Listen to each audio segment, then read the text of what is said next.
இளமை இனிமை புதுமை ராகும் பாடி வருவோம். வானம் இன்று மண்ணில் வர கூடி தொழுவோம்.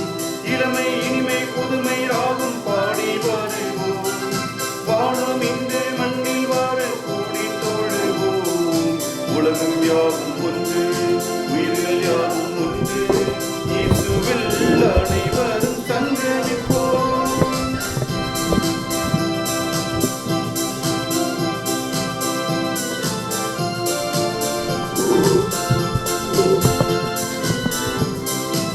அன்பு என்னும் ஆடைகளை நாம் அணிவோம். அண்ணனின் சுவடுகள் நாம் தொடர்வோம். தூய ஆவின் கோடைகளை நாம் பெறுவோம். சேவை செய்யும் உள்ளம் கொண்டு நாம் வருவோம். இளமை இனிமை புதுமை ராகம் பாடி வருவோம். வானம் இன்று மண்ணில் வர கூடி தொழுவோம். உலகம் யாவும் ஒன்று, உயிர்கள் யாவும் ஒன்று, இயேசுவில் அனைவரும் சங்கமிப்போம். தந்தை மகன் தூய ஆவியாரின் பெயராலே ஆமென். நம் ஆண்டவராகிய இயேசு கிறிஸ்துவின் அருளும் கடவுளின் அன்பும் தூய ஆவியாரின் நட்புறவும் உங்கள் அனைவரோடும் இருப்பதாக. உம் ஆன்மாவோடும் இருப்பதாக.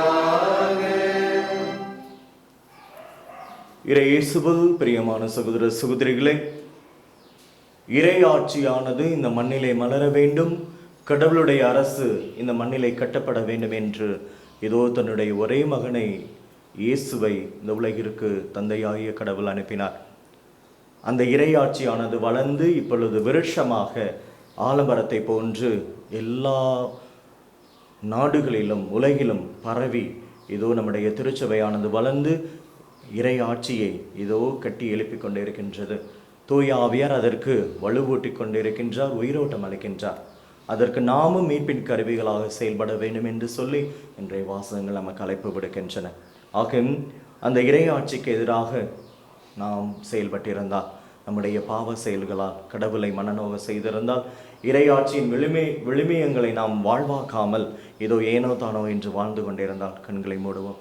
ஒரு நிமிடம் கண்களை மூடி கடவுளுக்கு எதிராகவும் உங்களுக்கு எதிராகவும் மனிதர்களுக்கு எதிராகவும் பாவங்கள் செய்திருந்தால், அது என்ன பாவமாக இருந்தாலும் சரி, இதோ மன்னிக்கக்கூடிய கடவுள் நம் மத்தியிலே வர இருக்கின்றார்.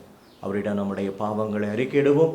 பாவ மாசுக்களை அறிக்கையிட்டு இதோ இயேசுடைய பரிசு இரத்தத்தினாலே நம்முடைய ஆன்மா கழுவப்பட வேண்டும் என்று சொல்லி இந்த தருணத்தில் ஜெபிப்போம்.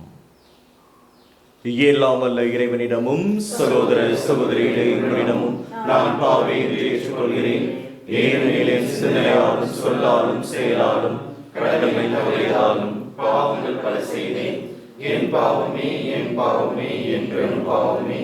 ஆகையாலே பொழுதும் கன்னியான தூய மரியாதையும் வானதூதர் புனிதர் அனைவரையும் சகோதர சகோதரிகளை உங்களையும் நம் இறைவனாகிய ஆண்டவரிடம் எனக்காக வேண்டிக் கொள்ள மன்றாடுகிறேன். இயலாமல்ல இறைவன் நம் மீது இரக்கம் வைத்து நம் பாவங்களை மன்னித்து நம்மை முடிவில்லா வாழ்வுக்கு அழைத்து செல்வாராக.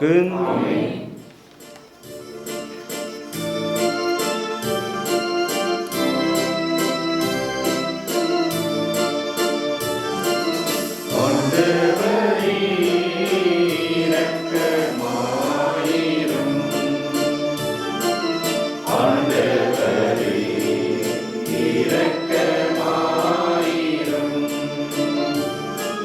கிறிஸ்துவே இரக்கமாயிரும்.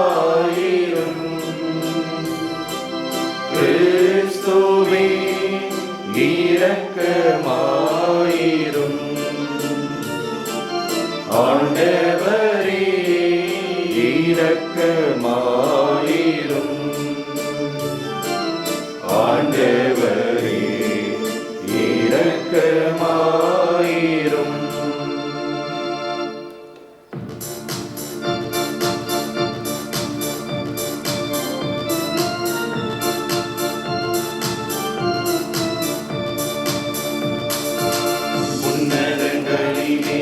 இறைவனுக்கு மாட்சிமை உண்டா. மனதவர்க்கு அமைதியும் உண்டாகுக. புகழ்கின்றோம் யாமும் உம்மையே, வாழ்த்துகின்றோம் இறைவனே. உமக்கு ஆராதனை புரிந்து உம்மை மகிமைப்படுத்துகின்றோம் யாம். உமது மேலாம் ஆட்சிமைக்காக உமக்கு நன்றி நவழ்கின்றோம். ஆண்டவராயம் இறைவனே, இணையில்லாத விண்ணரசே, ஆற்றல் அனைத்தும் கொண்டு இறங்கும் தேவ தந்தை இறைவனே, ஏக மகனாக ஜெனித்த ஆண்டு இயேசு கிறிஸ்து இறைவனே. ஆண்டவராயம் இறைவனே, இறைவனின் திரு செம்மறியே, தந்தை நின்று நித்தியமாக ஜெனித்த இறைவன் மகனே, உலகின் பாவம் போக்குபவரே, என் மீது இறங்குவே. உலகின் பாவம் போக்குபவரே, எம்மன்றாட்டை ஏற்றருள்வே. தந்தை வலத்தில் வீற்றிருப்பவரே, நீரே ஒருவரே என் மீது இறங்குவே. இயேசு கிறிஸ்துவே, நீர் ஒருவரே தூயவர், நீர் ஒருவரே ஆண்டவர், நீர் ஒருவரே உன்னதர். பரிசுத்த ஆவியுடன் தந்தை இறைவன் மாட்சியில் உள்ளவர் நீரே.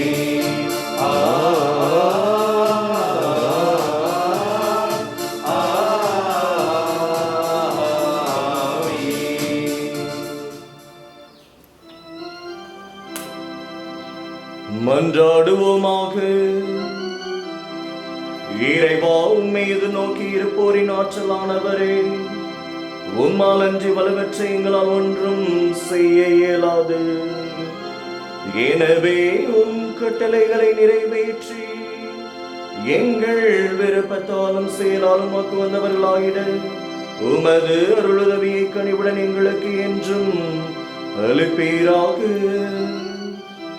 உமோடு தூய ஆவியாரின் ஒன்றுக்குள் இறைவனாய் என்றென்றும் வாழ்ந்து ஆட்சி புரிகிறவரும் எங்கள் ஆண்டவருமாகிய இயேசு கிறிஸ்து வழியாக உம்மை மன்றாடுகின்றோம்.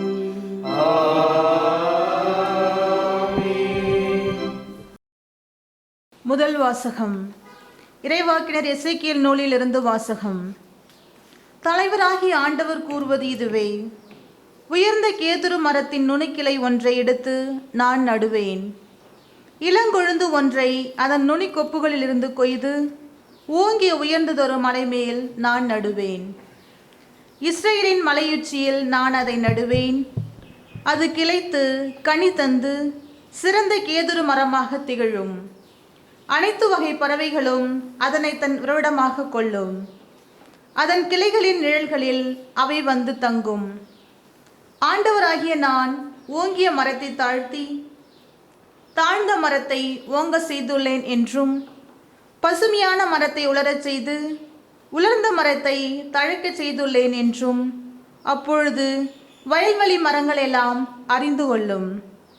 ஆண்டவராகிய நானே உரைத்துள்ளேன், நான் செய்து காட்டுவேன். இது ஆண்டவர் வழங்கும் அருள்வாக்கு.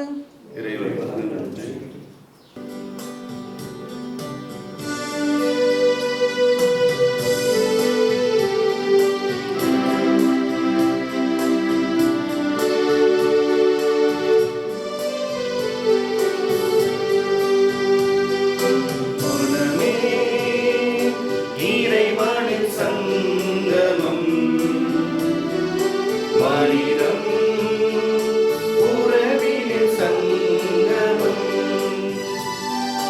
மனமே இறைவனின் சங்கமம்,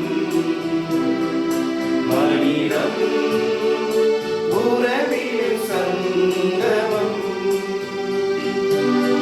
இளமை தீபமே வாழ்வின் சங்கமம், நிறைவாழ்வு பெறவே உன்னில் சங்கமம், நிறைவாழ்வு பெறவே உன்னில் சங்கமம், சங்கமம், சங்கமம், நாதனே நான் உன்னில் சங்கமம், சங்கமம், சங்கமம், நாதனே நான் உன்னில் சங்கமம்.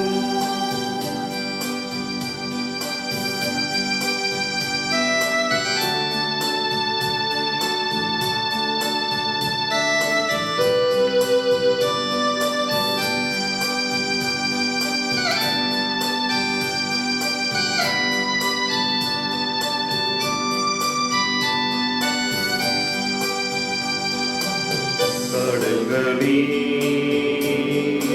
அலைகளில் சங்கமம், கவிஞனே கவிதையில் சங்கமம், கடல்களே அலைகளில் சங்கமம், கவிஞனே கவிதையிலும் சங்கமம், மனிதனே இறைவனின் சங்கமம்,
இரண்டாம் வாசகம். திருத்தூதர் பவுல் கொரிந்தியருக்கு எழுதிய 2ஆம் திருமுகத்திலிருந்து வாசகம். சகோதரர் சகோதரிகளே, நாங்கள் எப்போதும் துணிவுடன் இருக்கிறோம். இவ்வுடலில் குடியிருக்கும் வரையில் நாம் ஆண்டவரிடமிருந்து அகன்று இருக்கிறோம் என்பது நமக்கு தெரியும். நாம் காண்பவற்றின் அடிப்படையில் அல்ல, நம்பிக்கையின் அடிப்படையிலே வாழ்கிறோம். நாம் துணிவுடன் இருக்கிறோம். இவ்வுடலை விட்டகன்று ஆண்டவரோடு குடியிருக்கவே விரும்புகிறோம். எனவே நாம் இவ்வுடலில் குடியிருந்தாலும் அதிலிருந்து குடிபெயர்ந்தாலும் அவருக்கு உகந்தவராய் இருப்பதே நம் நோக்கம். ஏனெனில் நாம் அனைவருமே கிறிஸ்துவின் நடுவர் இருக்கை முன்பாக நின்றாக வேண்டும். அப்போது உடலோடு வாழ்ந்தபோது நாம் செய்த நன்மை தீமைக்கு கைமாறு பெற்றுக்கொள்ளுமாறு ஒவ்வொருவரின் செயல்களும் வெளிப்படும். ஆண்டவரின் அருள்வாக்கு. இறைவா உமக்கு நன்றி.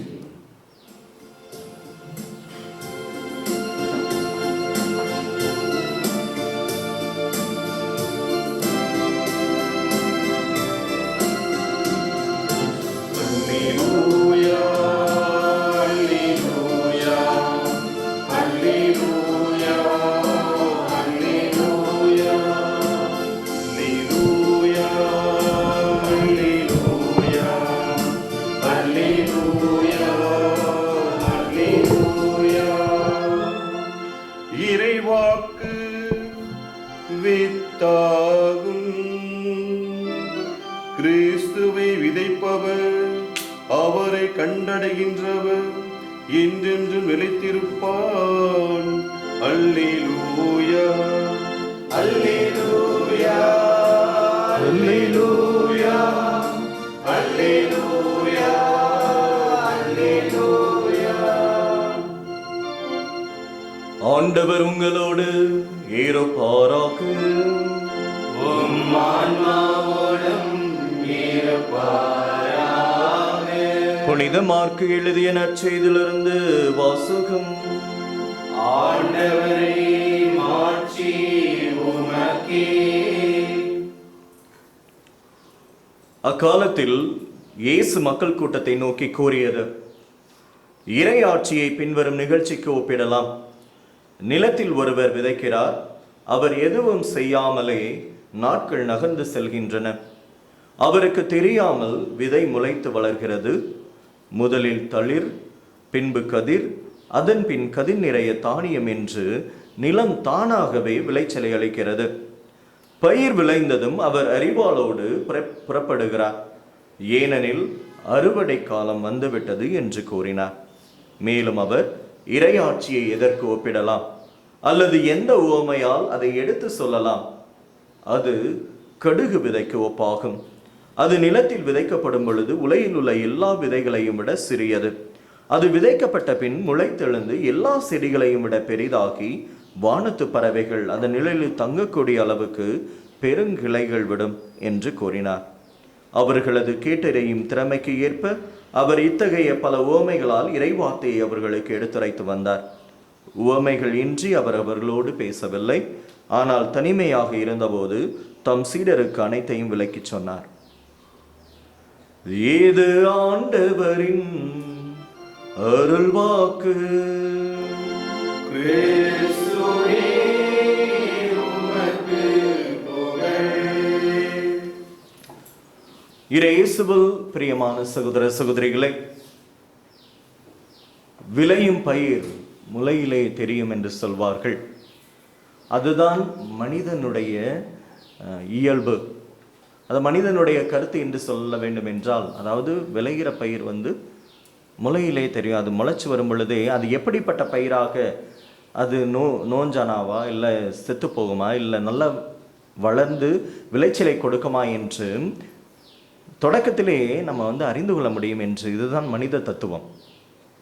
ஆனால் இன்றைய வாசகங்களை நாம் பார்க்கும் பொழுது கடவுள் அதற்கு ஆப்போசிட்டா, அவரால் என்ன செய்ய முடியும்? What is impossible becomes possible with God. அதாவது இம்பாசிபிள் என்ற வார்த்தையை எடுத்துடுறார் ஆண்டவர். அவருடைய டிக்ஷனரியிலே இம்பாசிபிள் என்ற வார்த்தை கிடையாது. ஏன்னா மனித டிக்ஷனரியில் வந்து இம்பாசிபிள் என்ற வார்த்தை இருக்கும். ஆனால் கடவுளுடைய டிக்ஷனரியில் இம்பாசிபிள், முடியாது என்ற வார்த்தையை அவர் எடுத்து விடுகிறார். அதுதான் கடுகு சிறுத்தாலும் காரம் குறையாது என்று சொல்வார்கள். அதே போன்று நெட்டையை நம்பினாலும் குட்டையை நம்பக்கூடாதுன்னு சொல்லுவாங்க. ஆனால் கடவுள் வந்து அப்பேற்பட்ட மனிதர்களை உயர்த்துகிறார். நீங்கள் பார்த்தீங்கன்னா தாமஸ் ஆல்வா எடிசன், அவரை வந்து அவர் ஸ்கூலில் படிச்சுட்டு இருக்கும் பொழுது டீச்சர் சொன்னாங்களாம், உங்கள் பையன் வந்து ஒரு ஸ்டூபிட்னு சொல்லியிருக்கிறாங்க, முட்டாள், அவனுக்கு ஒன்றுமே தெரியலை, கூட்டிட்டு போங்க, வீட்டுக்கு கூட்டிட்டு போங்கன்னு சொன்னாங்க. அவர் இல்லைன்னா இப்போ நம்ம வெளிச்சத்திலே வாழ முடியாது, தாமஸ் ஆல்வா எடிசன். அதே போன்று ஐன்ஸ்டின் அவரும் அதே மாதிரி தான். அவங்க பெற்றோர் நினச்சிக்கிட்டு இருந்தாங்க அவருக்கு மூளை வளர்ச்சி இல்லை, அவரால் எதையும் அவ்வளோ எளிதாக புரிந்து கொள்ள முடியாதான், ஸ்லோ இன் லேர்னிங், அதாவது அவ்வளோ எது கற்றுக் கொடுத்தாலும் அவ்வளோ சீக்கிரமாக பிக்கப் பண்ண மாட்டார். அப்போது அவங்க பெற்றோரை அப்பா அம்மாவே நினச்சாங்க இவனுக்கு மூளை வளர்ச்சி இல்லை அப்படின்னு நினச்சாங்க. ஆனால் இப்போ அவர் வந்து ஒரு மிகப்பெரிய சயின்டிஸ்ட். வின்ஸ்டன் சர்ச்சில் அவரும் அதே போன்று தான். அவர் அடுத்த கிளாஸ்க்கு ப்ரொமோட் ஆகிறது ரொம்பவும் கஷ்டம், ஆனால் இங்கிலாந்து நாட்டினுடைய பிரதமராக மாறினார். ஆக நான் சொல்லிக்கொண்டே போகலாம். இப்படிப்பட்ட மாமனிதர்கள் அவருடைய வளர்ச்சியை நீங்கள் பார்த்தீங்கன்னா ஒன்றுமே கிடையாது. தொடக்கத்தில் முட்டாள், படிக்காதவங்க, ஒன்றுமே தெரியலை அப்படின்னு சொன்னவங்க தான் இப்போ வந்து விஞ்ஞானிகளாக, அறிவியல் வல்லுநர்களாக திகழ்கிறார்கள். நான் என்கிட்ட எத்தனையோ பேர் பகிர்ந்து கொண்டே இருக்கின்றார்கள். நீங்கள் இப்போ பார்த்துருக்கீங்களா, ரொம்ப பேர்லாம் பெரிய பெரிய கம்பெனிஸ் வச்சுருக்கிறாங்க, அதுவும் கார் கம்பெனி, இல்லை பஸ்ஸு, எத்தனையோ பஸ்ஸு வந்து பல பேருக்கு ஓடுது. இல்லைன்னா இப்போ வளர்ந்து வந்த மனிதர்கள் நீங்கள் கேட்டிங்கன்னா அவங்கள்ட்ட கேட்டு பாருங்கள், இப்போ வந்து பயங்கரமாக பிஸ்னஸ் பண்ணுறாங்க. வெஜிடபிள் பிஸ்னஸாக இருக்கலாம், இல்லை பழங்களை விற்கிறதா இருந்தால் இருக்கலாம். தொடக்கத்தில் அவங்கெல்லாம் தள்ளு வண்டியில் பழங்களை விற்றவங்க தான். ஒரு சின்ன காரை வச்சு ஓட்டிகிட்டு இருந்தவங்க, ஒரு சின்ன பஸ்ஸை வச்சு ஓட்டிகிட்டு இருந்தவங்க இப்போது பல பஸ்ஸை வச்சுட்டு அவர் மிகப்பெரிய முதலாளியாக இருக்காங்க, இல்லை மிகப்பெரிய வெஜிடபிள் வெண்டராக இருக்கிறாங்க. அப்படின்னா அவங்களுடைய நீங்கள் போராட்டத்தை கேட்டு பாருங்கள், அவங்களுடைய வளர்ச்சியை நீங்கள் கேட்டு பாருங்கள். கண்டிப்பாக அவர்கள் உழைத்திருக்கிறார்கள். ஒரு நாள் கூத்து இல்லை. வளர்ச்சி என்பது அப்படியே திடீர்னு இன்னைக்கு நம்ம படத்தில் பார்க்குறது போல் காமிப்பாங்கள்ல, அப்படியே ஒரே பாட்டில் வந்து முதலாளி ஆயிட முடியாது. ஆனால் வளர்ச்சி என்பது கடவுளை சார்ந்தது என்று இன்றைய வாசகங்கள் அனைத்தும் நமக்கு எடுத்துரைக்கின்றன. இன்றைய முதலாவது வாசகத்திலே பார்த்தோமே என்றால் எசேக்கியேல் புத்தகத்தில் நீங்கள் வந்து அதில் ஆண்டவர் சொல்லுவார், எசேக்கியேல் புத்தகத்தில், ஆண்டவராகிய நான் ஓங்கிய மரத்தை தாழ்த்தி தாழ்ந்த மரத்தை ஓங்கச் செய்வேன், பசுமையான மரத்தை உலரச் செய்து உலர்ந்த மரத்தை தலைக்கு செய்வேன். அதாவது எது நம்மளால் முடியாதோ, மனிதர்களால் முடியாதோ, அது ஆண்டவர் முடியும்னு சொல்கிறார். இதனுடைய பேக்ரவுண்டு பின்னணி என்னன்னு பார்த்தோன்னா, அன்புக்குரியவர்களே, சாலமோன் அரசருக்கு பிறகு அந்த நாடு இரண்டாக பிரிகிறது. சரிங்களா? ஒன்று யூத நாடாக பிரிகிறது, இன்னொன்று இஸ்ரேல் நாடாக பிரிகிறது. யூத நாடு வந்து தென்பகுதி, இஸ்ரேல் நாடு வந்து வடபகுதி. அப்போது அந்த நேரத்தில் யோயாக்கிம் என்ற அரசன் வந்து யூத நாட்டை ஆண்டு கொண்டு இருக்கின்றார். யோயாக்கிம் என்ற அரசரை ஆண்டு கொண்டு இருக்கிற பொழுது அப்போ தான் அந்த சமயத்தில் தான் எசேக்கியேல் இறைவாக்கினர் அங்கு இருக்கிறார். அப்போது பாபிலோனியாவிலிருந்து நெபுகத்நேசர் என்னும் மன்னன் என்ன செய்கிறான், பக்கத்து நாட்டுக்காரன் படையெடுத்து வந்து இப்போ அவன் வந்து ஃபஸ்ட்டு என்ன கேட்குறான், யோயாக்கிம் அரசன்ட்ட, நீ வந்து எனக்கு கப்பம் கட்டு, வரி கட்டுனா நான் என்ன செய்ய மாட்டேன், உன்னுடைய நாட்டை நான் வந்து சூறையாட மாட்டேன், உன்னை நான் விட்டுருவேன், ஆட்சி செய்ய விடுவேன். நீ வந்து கப்பம் கட்டலை, நான் வரி கட்டலைன்னா நான் உன்னை அழித்து விடுவேன் என்று எச்சரிக்கை விடுப்பான். இப்போ இவர் என்ன பண்ணுவார், யோயாக்கிம் அரசர், நான் வந்து உனக்கு கப்பம் கட்டப்பான், நான் ஏன் கட்டணும், என்னுடைய நாட்டிலே என் மக்கள் வந்து உனக்கு ஏன் கப்பம் கட்டணும்னு சொல்லிட்டு இவர் மறுத்து விடுவார். உடனே என்ன பண்ணுவான், பாபிலோனிய அரசன் நெபுகத்நேசர் மன்னன் படையெடுத்து வந்து யோயாக்கிம் அரசனை சிறை கைதியாக பிடித்து செல்லுகிறான். எருசலேம் நகரையே சூறையாடிவிட்டு கோயிலும் தரைமட்டமாகப்பட்டது. அப்போ அங்குள்ள பொருட்களை எல்லாம் எடுத்துக்கொண்டு யோயாக்கிம் அரசனையும், அப்போ எசேக்கியேலும் பிணை கைதியாக நாடு கடத்தப்படுகிறார். பாபிலோனிய நாட்டிற்கு போகும் பொழுது அங்கே வந்து எசேக்கியேல் இறைவாக்கினர் அங்கே இருக்கிறார். அப்போ அவரும் ஒரு கைதியாக தான் போனார், நாடு கடத்தப்பட்டார், புலம்பெயர்ந்தவராக அங்கே போகிறார். அப்போது அங்கே என்ன நடக்குதுன்னா, 6 வருஷத்துக்கு பிறகு, அடிமையாக இருந்த 6 வருஷத்துக்கு பிறகு தான் ஆண்டவர் வந்து எசேக்கியேலை இறைவாக்கினராக தேர்ந்தெடுக்கிறார். அப்போது இவன் என்ன பண்ணுறான், நெபுகத்நேசர் மன்னன் என்ன பண்ணுறான், யோயாக்கிம் அரசன் எனக்கு கீழ்ப்படியலை, அதனால் நான் நாடு கடத்துறேன். இப்போ நான் இன்னொருத்தனை அரசனாக அமர்த்துவேன், அதாவது யூத நாட்டிற்கு அரசனாக அமர்த்துவேன் என்று சொல்லிதான் சிதேக்கியா அரசனை அங்கே அமரச் செய்கிறார் அரியணையிலே. அப்போ அங்கே எரேமியா இறைவாக்கினராக அழைக்கப்படுகிறார் கடவுளால். எங்க? எருசலேமிலே. யூத நாட்டில் வந்து எரேமியா இறைவாக்கினராக இருக்கிறார், பாபிலோனிய நாட்டிலே எசேக்கியேல் இறைவாக்கினராக இருக்கிறார். அப்போ இவர் வந்து தொடக்கத்தில் கப்பம் கட்டுறார். யார்? சிதேக்கியா அரசன் வந்து முதல்ல யோயாக்கிம் அரசன் தான் கப்பம் கட்டலை. இப்போ வந்து இவர் கப்பம் கட்டிக்கிட்டு இருந்தவர் என்ன பண்ணுறாரு, திடீர்னு நான் கப்பம் கட்ட மாட்டேன், ஓ நாட்டுக்கு நான் ஏன் கப்பம் கட்டணும் அப்படின்னு சொல்லிட்டு இவர் வந்து கூக்குரல் விடுக்கிறார். அப்போ வந்து எரேமியா இறைவாக்கினர் சொல்லுவார், முதல்ல இருந்த அரசன் தான் கப்பம் கட்டாமல் எருசலேமே அழிந்து போனது, இப்போ தான் நம்ம வந்து முன்னேறி வந்துட்டுருக்கோம், இப்போ மீண்டும் நீ வந்து கப்பம் கட்டலைன்னா அழிந்து போவோம் என்று ஆண்டவருடைய வார்த்தையை சொல்லுகிறார். அப்போது இவன் என்ன பண்ணுறான், சிதேக்கியா அரசனும் கப்பம் கட்டாமல் மீண்டுமாக பாபிலோனிய மன்னன் வருகிறான் எருசலேமிற்கு வந்து சிதேக்கியா அரசனுடைய கண்களை பிடுங்கி விடுகிறான். கண்கள் எடுக்கப்பட்டு அவனுடைய மகன்கள் கொல்லப்படுகிறார்கள். அப்போ மீண்டுமாக நாடு கடத்துகிறான். யார்? சிதேக்கியா அரசனை நாடு கடத்தி கொண்டு போய் பாபிலோனிய நாட்டிலே வைக்கிறான். அப்பொழுதுதான் மக்கள் பயந்து போய் விடுகிறார்கள். இஸ்ரேல் மக்கள், இப்படியே நம்ம வாழ்ந்து செத்து போயிடுவோமா, பயந்து அப்படின்னா பாபிலோனியா வந்து எவ்வாறு சித்தரிக்கப்படுகிறது என்றால் எசேக்கியேல் புத்தகத்திலே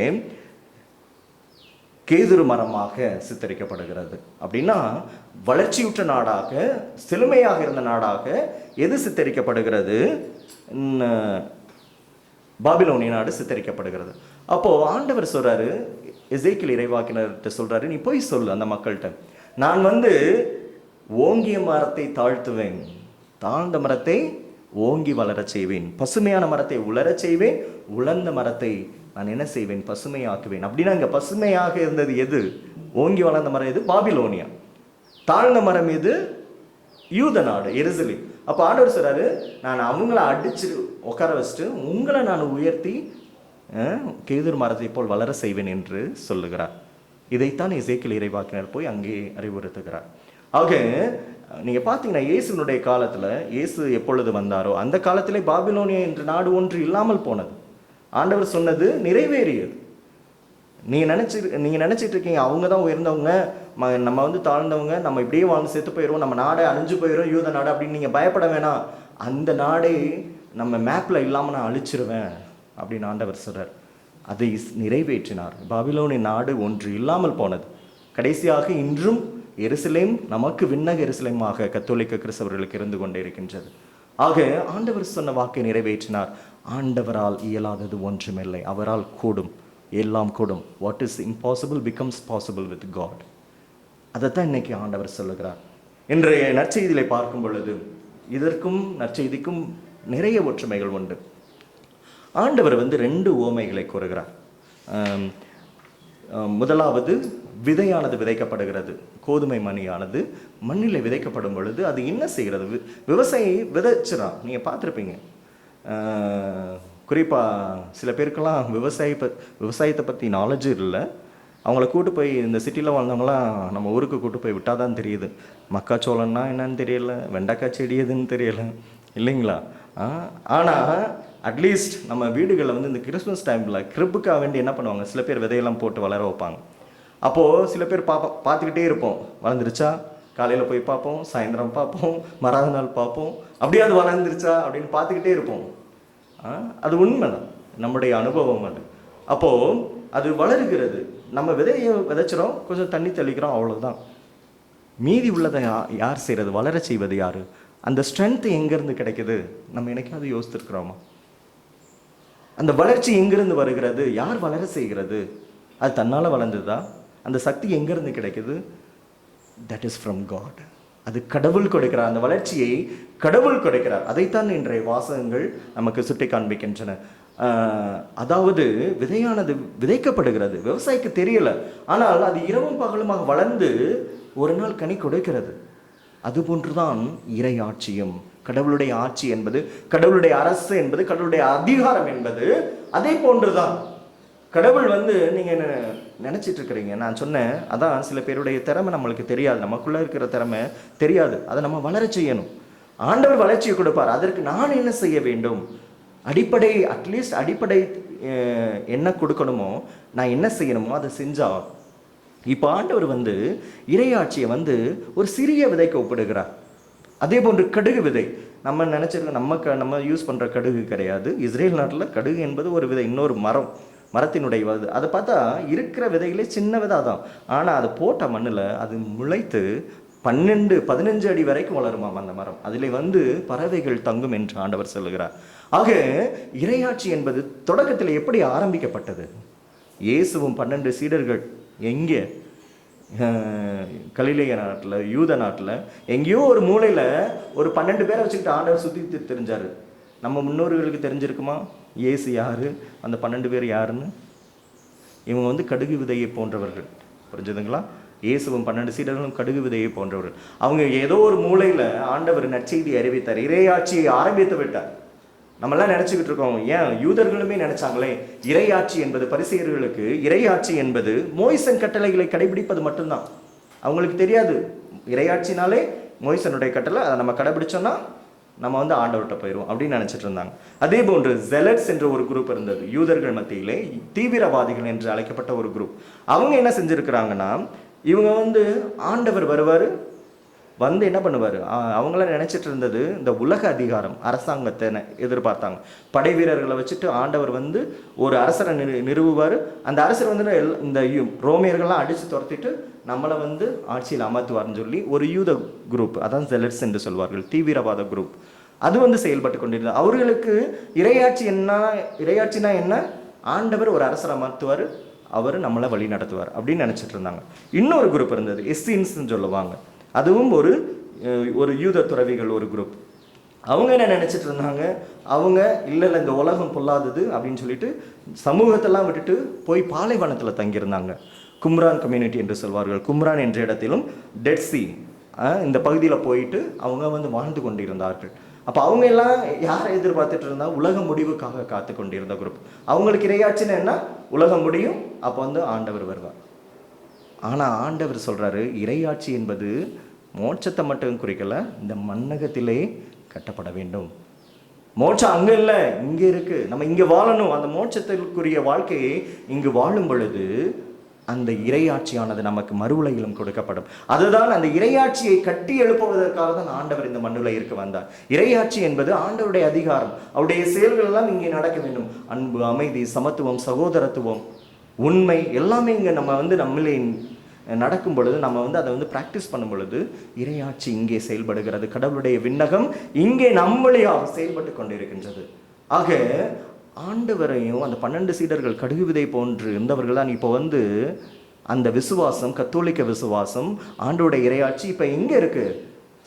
அங்கே மட்டும் இல்லை, கலிலேயாவில் இல்லை, எருசலேமில் இல்லை, மாறாக அது வளர்ந்து கொண்டே இப்பொழுது வருஷமாக ஆலமரத்தை போன்று விழுதுகளை பரப்பி இப்பொழுது எல்லா நாடுகளிலும், எல்லா ஊர்களிலும், இந்த எல்லா கண்டங்களிலும் இப்பொழுது கத்தோலிக்க விசுவாசம் வேரூன்றி நிற்கிறது என்றால் ஆண்டவர் அதைத்தான் சொல்றார். இறையாட்சி என்பது கடுகு விதையை போன்றது. ஆனால் இப்பொழுது எது முடியாதுன்னு நம்ம நினைக்கிறோமோ ஆண்டவர் நிறைவேறச் செய்வார். ஆக இறையேசுவில் பிரியமானவர்களே, இப்பொழுது நம்முடைய திருச்சபையானது வளர்ந்து இருக்கிறது என்றால், கடுகு விதையை போன்று இயேசுவையும் 12 சீடர்களையும் வைத்து ஆரம்பித்த இந்த கத்தோலிக்க திரு அவையானது இப்பொழுது உலகமெல்லாம் வளர்ந்து இப்பொழுது எல்லா இனத்தவரையும், பறவைகள் என்பது இங்கு எல்லா மக்களையும் சொல்லுகிறது, சுட்டி காண்பிக்கின்றது. எல்லா இன மக்களும் இந்த கத்தோலிக்க திரு அவை என்னும் மரத்திலே அமர்ந்து இப்பொழுது வாழ்வு பெறுகிறார்கள் என்றால் அது நம்மோடு இருக்கின்ற இயேசு கிறிஸ்துவினால் நம்மை வழி நடத்துகின்ற தூய ஆவியாரினால். ஆக இறையேசுவில் பிரியமானவர்களே, அந்த விசுவாசம் எப்பொழுது நமக்கு விதைக்கப்படுகிறது? இங்கே விதை என்பது விசுவாசம், ஆண்டவருடைய வார்த்தை நம்மீது விதைக்கப்படுகிறது. அந்த விசுவாசமானது வளர ஆரம்பிக்கிறது எப்பொழுது? நம்முடைய ஞானஸ்நானத்தில் அந்த விசுவாசம் நமக்கு கொடுக்கப்படுகிறது. அது நம்மிலே வளர வேண்டும், வளர்ந்து அது மரமாக வேண்டும், கிளைகளை பரப்பி கனி கொடுக்க வேண்டும். அப்படி என்றால் அன்புக்குரியவர்களே, அது கிளைகளை பரப்ப வேண்டும்னா என்ன செய்ய வேண்டும்? நாம் பெற்ற ஞானஸ்நானமும் அருட்சாதனங்களும் நம்முடைய விசுவாசமும் நம்முடைய ஜெபமும் நாம் படிக்கின்ற விவிலிய வார்த்தைகளும் நம்மிலே மாற்றங்களை கொண்டு வர வேண்டும். அவ்வாறு கொண்டு வரும் பொழுது கண்டிப்பாக நாம் வளர்ந்து கனி கொடுப்போம் என்று சொல்லப்படுகிறது. ஆகவே நாம் என்ன செய்ய வேண்டும்? கடவுள் மர்மமான முறையிலே அந்த வளர்ச்சியை கொடுத்து கொண்டே இருக்கின்றார். எவ்வாறு ஒரு விதையானது நம்ம போட்டுட்டு தூங்கிடுவோம், அங்கே என்ன நடக்குதுன்னு தெரியாது. அதனுடைய அந்த தன்மை அந்த விதைக்குள்ள அது சின்ன விதையாக இருந்தாலும் அதனுடைய தன்மை அந்த வளர்ச்சி இந்த 12-15 அடி உயரம் வளருதுன்னா அதனுடைய தன்மை அந்த அதுக்குள்ள அடங்கி கிடக்கிறது, மறைந்து கிடக்கிறது. அதுபோன்றுதான் நம்மளுக்குள்ள ஆண்டவர் திறமையில கொடுத்திருக்கிறார், அந்த விசுவாசத்தை கொடுத்திருக்கிறார். அது நம்ம தூங்கிட்டு இருந்தாலும் வளர்ந்து கொண்டு தான் இருக்கிறது. அதை நாம் அப்படியே தூங்க விடக்கூடாது, மாறாக வளர விட வேண்டும்.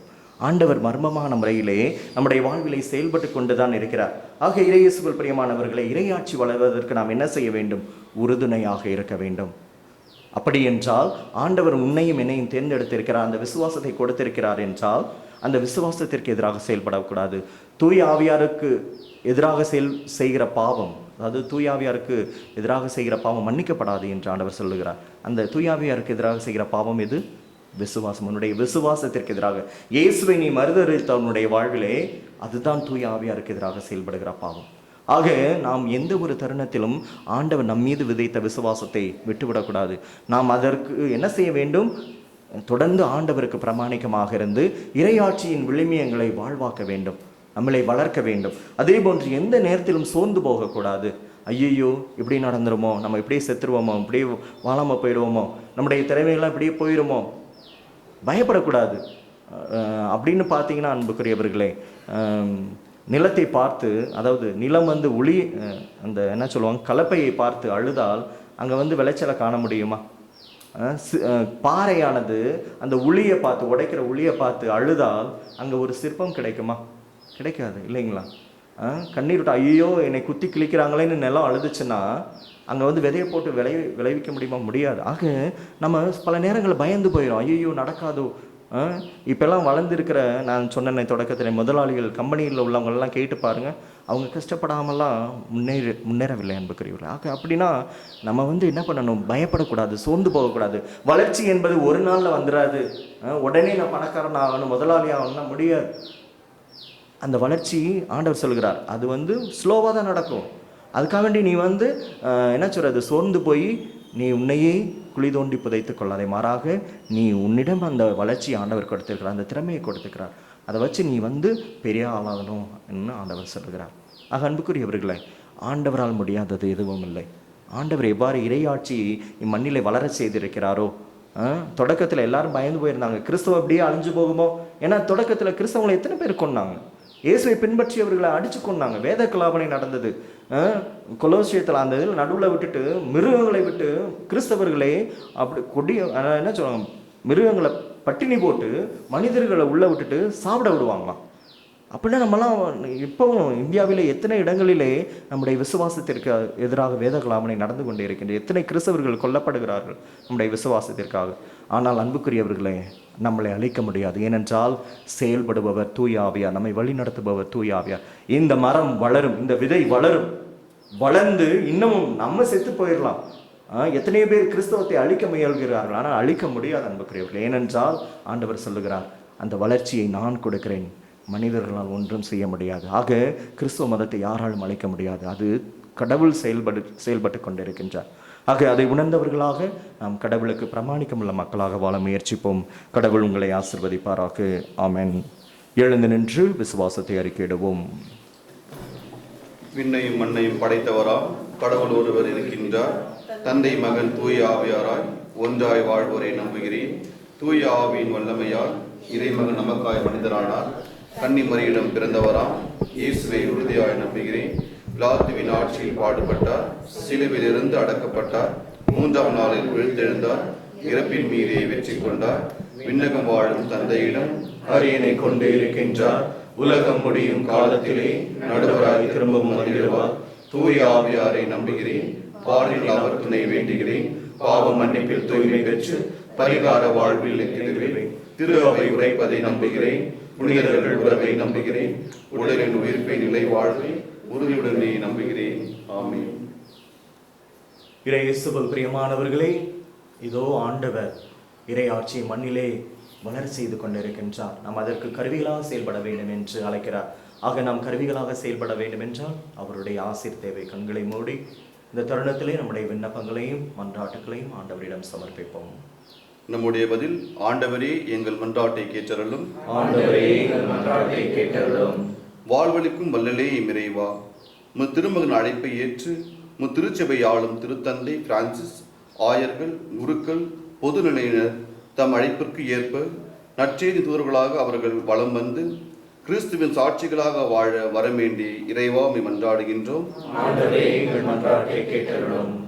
நட்டு வளர்ப்பவராம் இறைவா, சிறிய கடுகு விதையாக ஊன்றப்பட்டு உலகெங்கும் செழித்து வளர்ந்து கொண்டிருக்கும் திருச்சபையின் மக்கள் அனைவரும் இறையாட்சியின் மதிப்பீடுகளின்படி வாழவும் உலகில் அமைதியையும் ஒற்றுமையும் உருவாக்கும் இறையாட்சி தூதர்களாக செயல்படவும் துணை புரிய வேண்டும் என்று இறைவா உம்மை மன்றாடுகின்றோம்.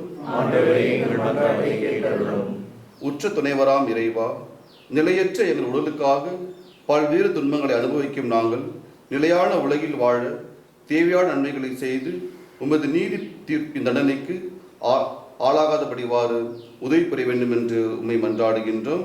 ஆண்டவரே, எங்கள் மன்றாட்டை கேட்டருளும். எங்கள் பாதுகாப்பும் அரணும் கோட்டையுமான இறைவா, தொற்று நோயால் அவதியுறும் அருட்பணியாளர்கள், அருட் சகோதரிகள், பொதுமக்கள் ஆகிய அனைவரையும் காப்பாற்றும் உமது வார்த்தையால் வளமைப்படுத்தி அவர்களுக்கு உள்ளமும் உடலும் வளம் பெற்று இந்நோயினை வென்றிட வரவேண்டி இறைவா உம்மை மன்றாடுகின்றோம். நம் தனிப்பட்ட தேவைகளுக்காக சிறிது நேரம் மௌனமாக மன்றாடுவோம். தாயும் தந்தையுமான கடவுளே, நாங்கள் கேட்பதற்கு முன்பாகவே நீர் எங்களுடைய உள்ளத்தில் உள்ள தேவையெல்லாம் அறிவீர். இதோ நாங்கள் அதிகாரப்பூர்வமாக நீர் கொடுப்பீர் என்ற விசுவாசத்தோடு இதனுடைய வாய்மொழியாக எங்களுடைய விண்ணப்பங்களையும் பதம் சமர்ப்பிக்கின்றோம். இறைவா, எங்கள் மீது இரக்கம் கூர்ந்து எங்களுடைய பாவங்களை மன்னித்து எங்களுக்கு அருள் புரிய வேண்டுமா எங்கள் ஆண்டவராகிய கிறிஸ்து வழியாக உம்மை மன்றாடுகிறோம். ஆமென்.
சகோதர சகோதரிகளே, என்னுடையதும் உங்களுடையதுமான எப்பலை எல்லாம் வல்ல தந்தையாக இறைவனுக்கு ஏற்றதாகும்படி ஜெபியுங்கள்.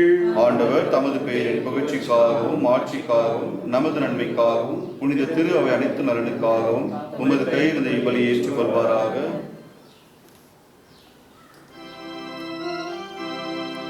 இறைவா, மக்களினத்தார் ஒப்புக் கொடுக்கும் இந்த அப்பரச காணிக்கைகள் எங்களுக்கு ஊட்டமளிக்கும் உணவாகவும் எங்களை புதுப்பிக்கும் அருளடையலாகவும் மாறச் செய்கின்றேன்.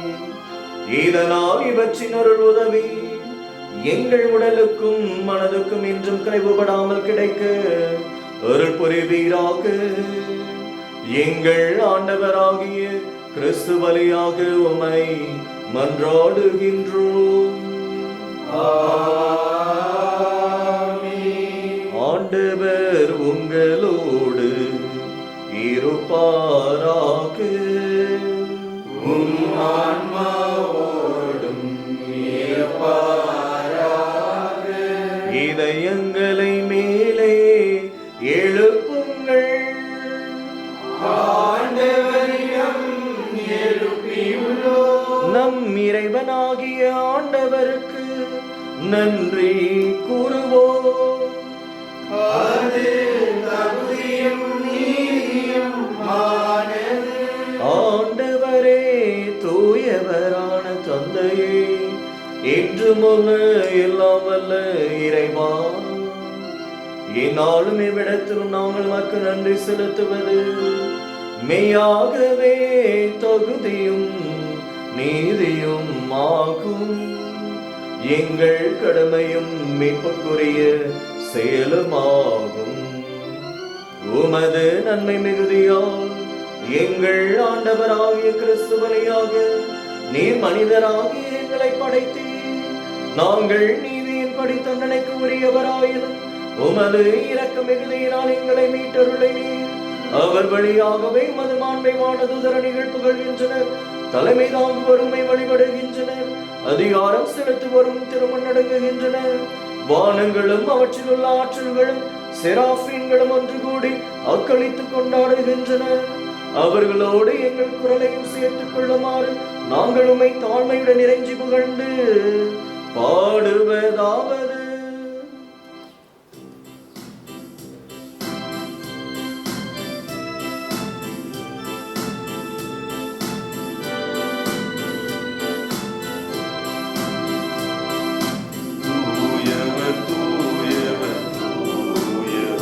வான்படைகளின் கடவுளமாண்டவர், விண்ணகமும் மன்னகமும் உமது மாட்சியால் நிறைந்துள்ளன. உன்னதங்களிலே ஓசன்னா, உன்னதங்களிலே ஓசன்னா. ஆண்டவர் பெயரால் வருகிறவர், ஆசி நிரம்ப பெற்றவரே. உன்னதங்களிலே ஓசன்னா, உன்னதங்களிலே ஓசன்னா, உன்னதங்களிலே ஓசன்னா, உன்னதங்களிலே ஓசன்னா.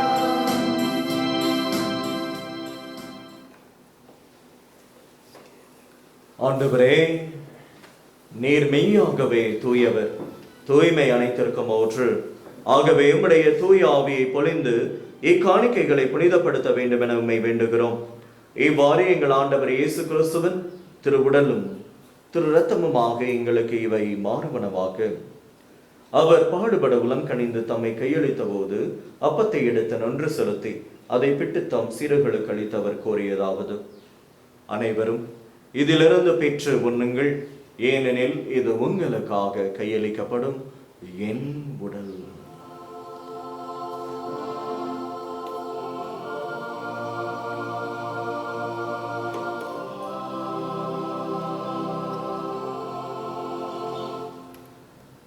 அவ்வளமே இரவு விருந்தை அருந்தியவின் கிண்ணத்தையும் எடுத்து மீண்டும் உமக்கு நன்றி கூறி தம் சீடர்களுக்கு அளித்து அவர் கூறியதாவது: அனைவரும் இதிலிருந்து பெற்று பருகுங்கள், ஏனெனில் இது புதிய நிலையான உடன்படிக்கைக்குரிய என் இரத்தத்தின் கிண்ணம். இது பாவ மன்னிப்புக்கென்று உங்களுக்காம் பலருக்காம் சிந்தப்படும். இதை என் நினைவாக செய்யுங்கள்.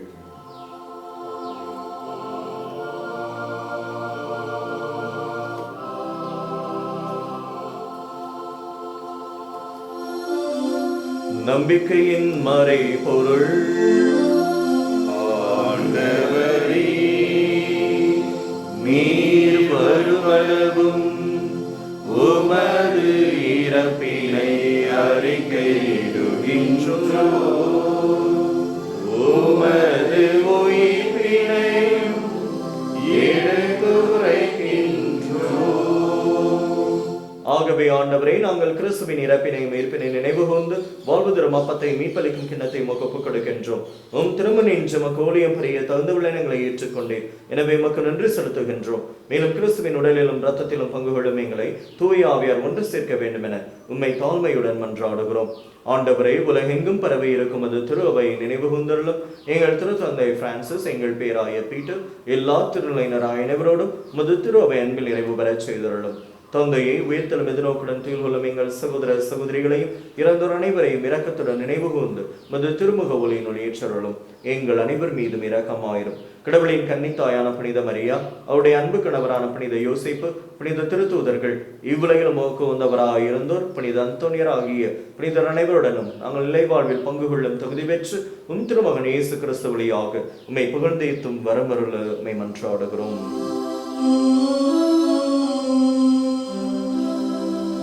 இவர் வழியாக இவரோடு இவரில் எல்லாம் வல்ல இறைவனாகிய தந்தையே, தூய ஆவியாரின் ஒன்றிப்பில் எல்லா புகழும் மாட்சிமையும் என்றென்றும் உமக்கே உரியதே.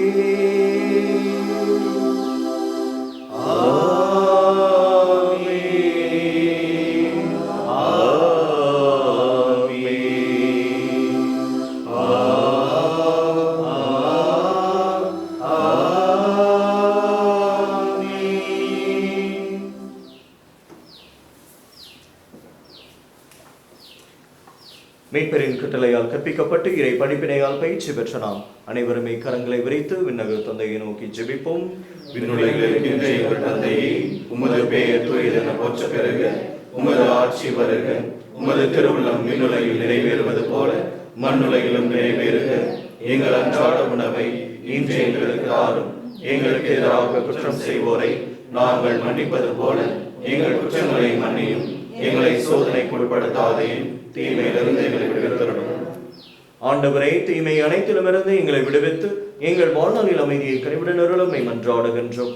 மது இரக்கத்தின் உதவியால் நாங்கள் பாவத்திலிருந்து எப்போதும் விடுதலை பெற்று யாதொரு கலக்கமும் இன்றி நலமாயிருப்போமாக.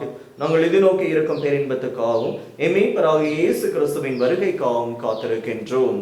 ஏனெனில் ஆட்சியும் வல்லமையும் மாட்சியும் என்றென்றும் உமதே. ஆண்டவராகிய இயேசு கிறிஸ்துவே, அமைதியை உங்களுக்கு விட்டுச் செல்கிறேன், என் அமைதியை உங்களுக்கு அளிக்கிறேன் என்றும் திருத்தூதர்களுக்கு மொழிந்தீரேன். எங்களுடைய பாவங்களை குற்றங்குறைகளை பாராமல் மது திருவை நம்பிக்கையை கண்ணோக்கி மது திருவுளத்திற்கு அதற்கு அமைதியையும் சமாதானத்தையும் ஒற்றுமை மடைத்தருள திருவுளம் கொள்வீராக. என்றென்றும் ஆண்டு ஆட்சி செய்கின்றவர் நீரே. ஆமென். ஆண்டோடைய அமைதி சமாதானம் உங்களோடு என்றும் இருப்பதாக. ஒருவருக்கொருவர் உறவின் வாழ்த்தை அறிவித்துக் கொள்வோம். உலகின் பாவங்களை போக்கும் இறைவனின் செம்மறியே, எங்கள் மேல் இரக்கமாயிரும்.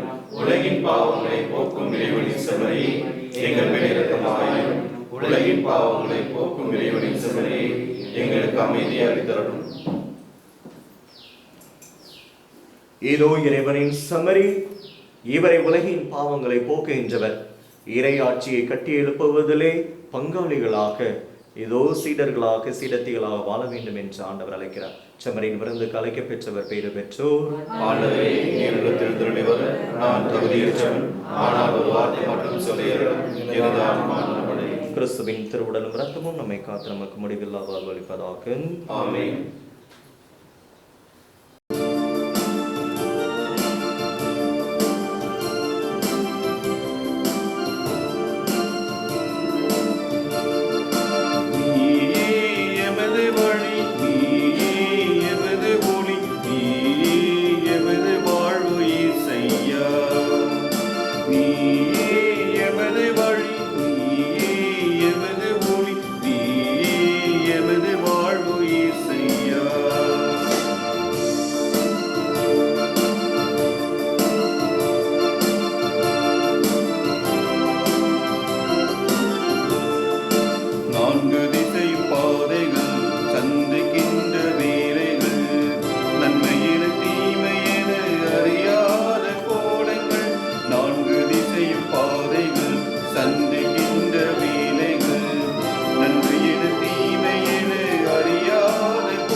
வழியாவாய்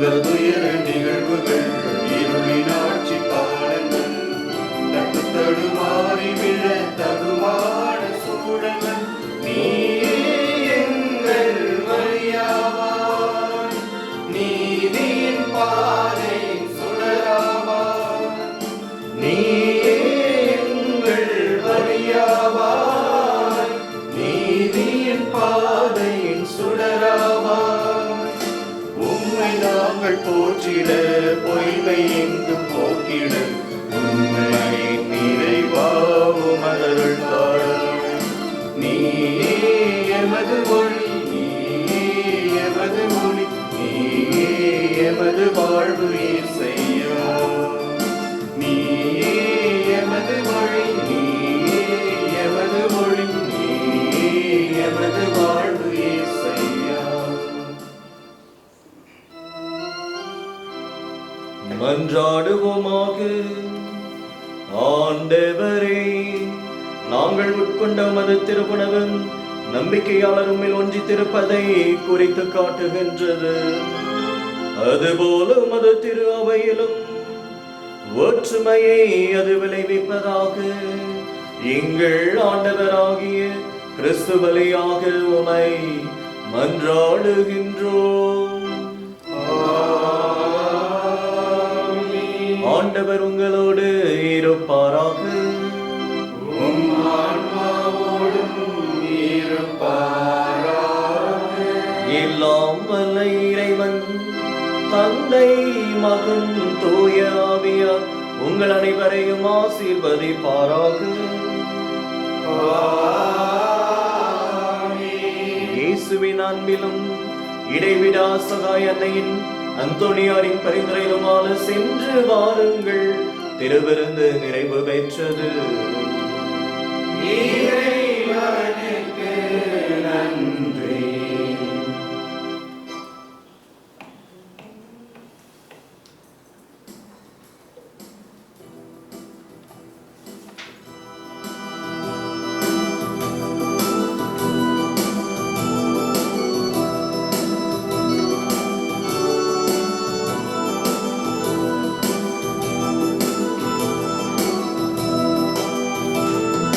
புதுமை வல்லனே புனித அந்தோணியாரே, உம் புகழ் பாடும் பக்தர் குரல் கேட்டிடுவாயே, எந்தன் குறைகள் எல்லாம் போக்கிடுவாயே. புதுமை வல்லனே புனித அந்தோணியாரே, உம் புகழ் பாடும் பக்தர் குரல் கேட்டிடுவாயே, எந்தன் குறைகள் எல்லாம் போக்கிடுவாயே. புதுமை வல்லனே புனித அந்தோணியாரே.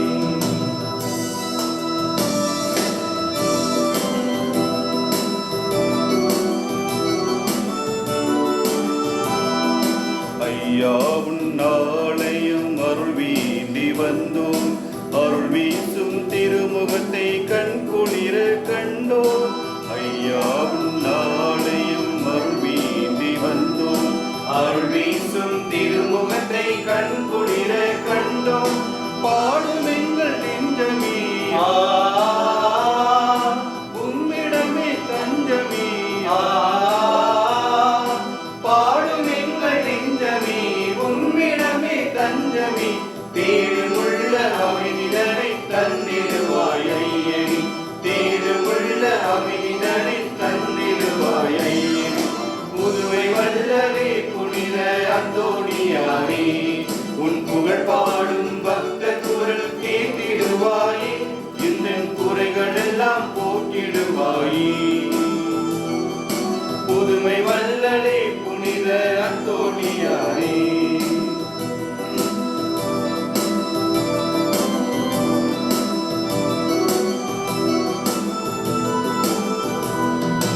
தேவாட்டு விளக்கேற்றி கருங்கூப்பி நின்றோம், பொய்யாவும் தீசெயல்கள் சந்நிதியில் கண்டோம். தேவாட்டு விளக்கேற்றி கருங்கூப்பி நின்றோம், பொய்யாவும் தீசெயல்கள் சந்நிதியில் கண்டோம். எரியுமெழுகு திரியிலே வெள்ளி நேசை பொருளிலே, எரியுமெழுகு திரி